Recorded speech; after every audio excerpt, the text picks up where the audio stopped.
I've got a little confession to make.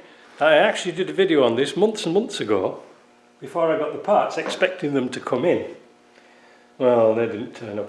So what we're going to do is set it again. So I've got the DTI on here, and we're going to measure off the face of the valve. Now in the book it says measure off the bottom of the adjusting nut, because obviously the cylinder head would be on and you couldn't do it, and this is why I've left the head till last. So what we're going to do is turn this cam until we get some valve lift. And we've got some valve lift there, but I have to adjust my gauge again. So here it comes up. Okay, so we're going to touch on there. So that's approximately our position.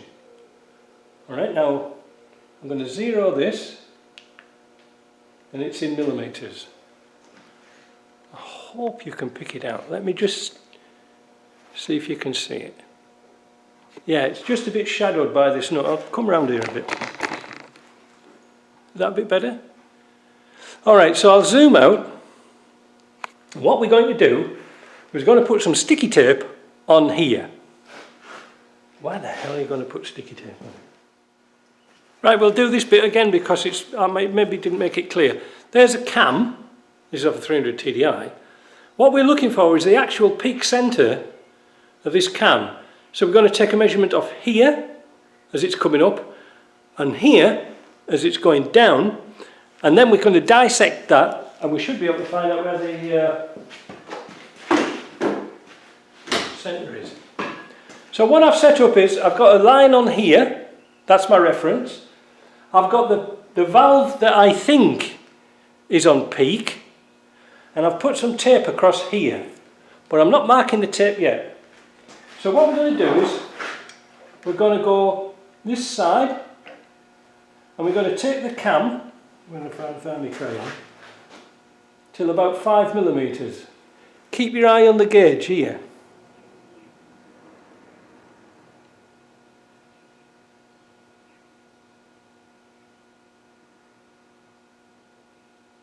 There.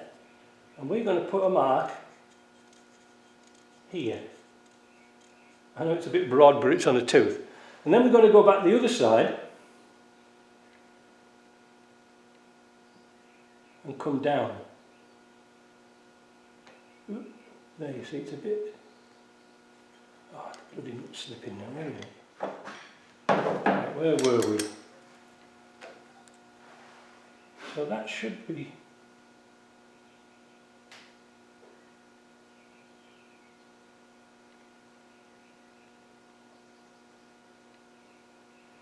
Yeah, that should be 5 there. Yeah, right on that tooth. Let's put the mark down there, that's better. And then we're going to go back the other way and get 5 coming down.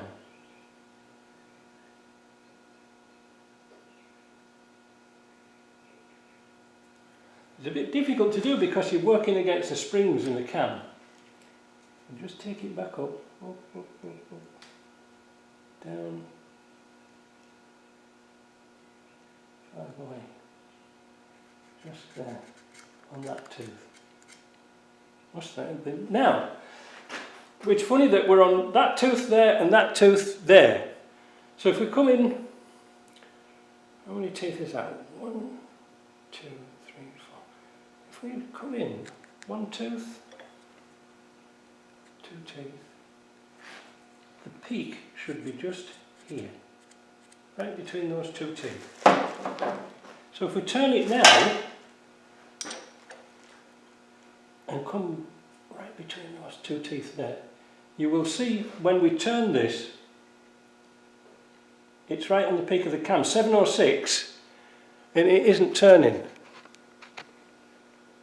because that's on the peak. Look, keep your eye on this bit. See how long it takes to pause.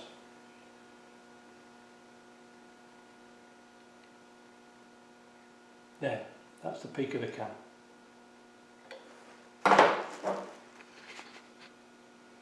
There is no way of locking it. But that's how you do it. You dissect the angle, and that's it. So that line is there, and that is 706 approximately. Now we can get on and try our chain.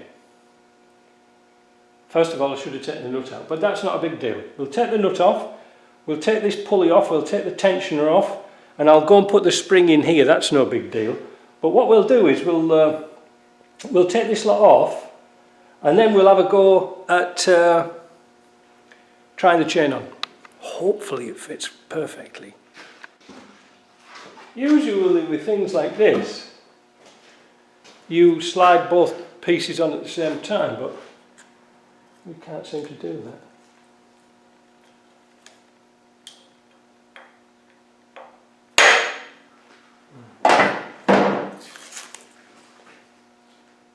We can always rotate the engine to make sure it's correct, you see, when we actually get round to put the chain on.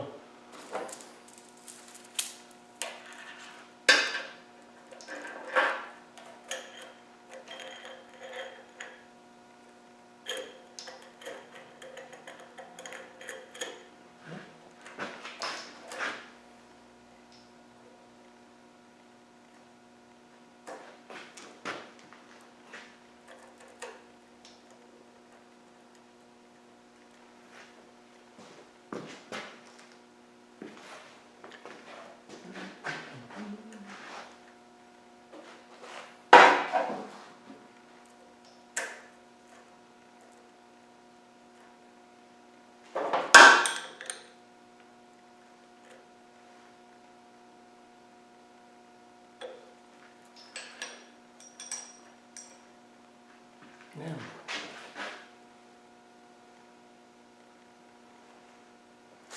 it's out.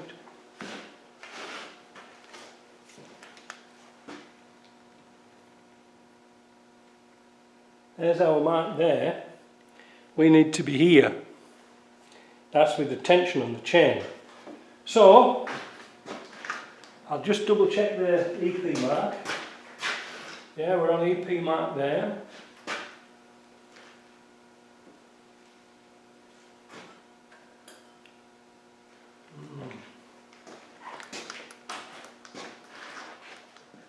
Actually, I didn't have to move anything. I just moved I moved it one tooth, and then I pulled some tension on here, and I looked at the mark here, 7.05, and we were 7.06 or 9, which wasn't really all that much. And the EP mark hasn't moved at all. So what I'm going to do is I'm going to build it all up and get this tensioner thing back on and see what it's like. It should be alright, but then we can always keep testing it and testing it. But we need some tension in it. We ain't got none. Oh, that's where I didn't want that.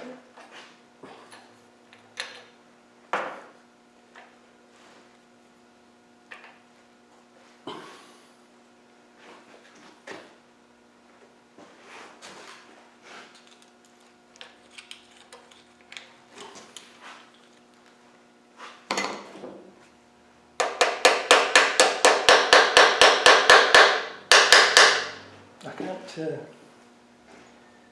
can't compress it. It's in the ball, it's in the socket. I need to get that on square. Ah, that's it. That's it, that's it, that's it. That should go in the socket. Done. And that's all there is to it. What a faff about. So we've got tension on the chain, or we should have.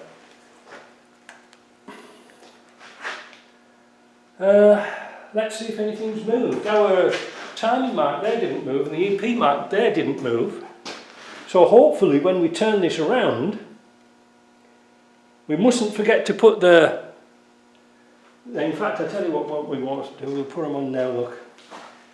So we won't forget these circlips. Just need a little tap it forward.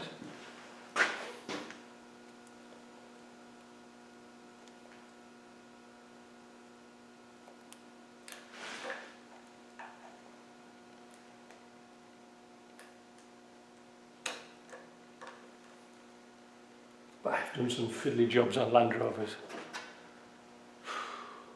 This takes a biscuit.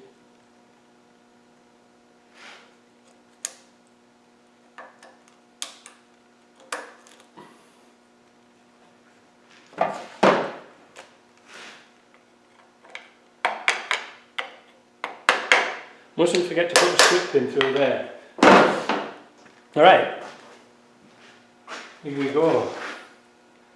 Now just for clarity, our exhaust pipe never moved at all.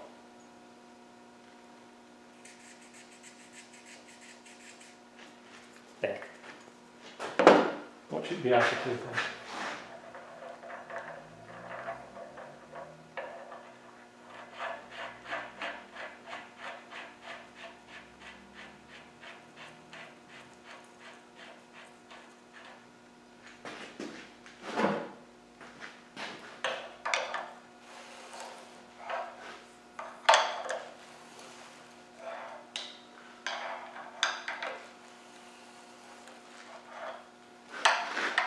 Are we ready?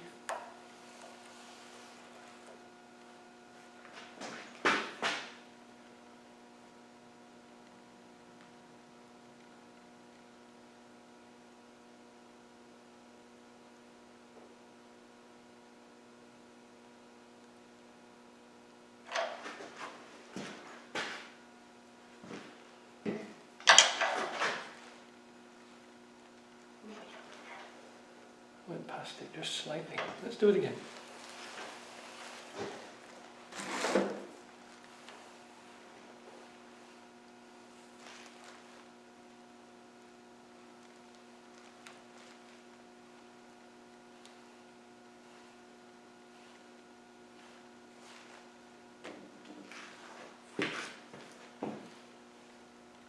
So here's the exhaust coming out.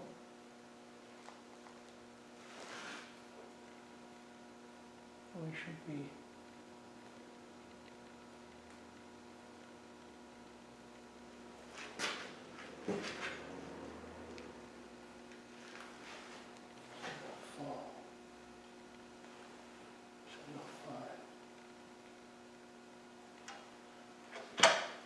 spot on.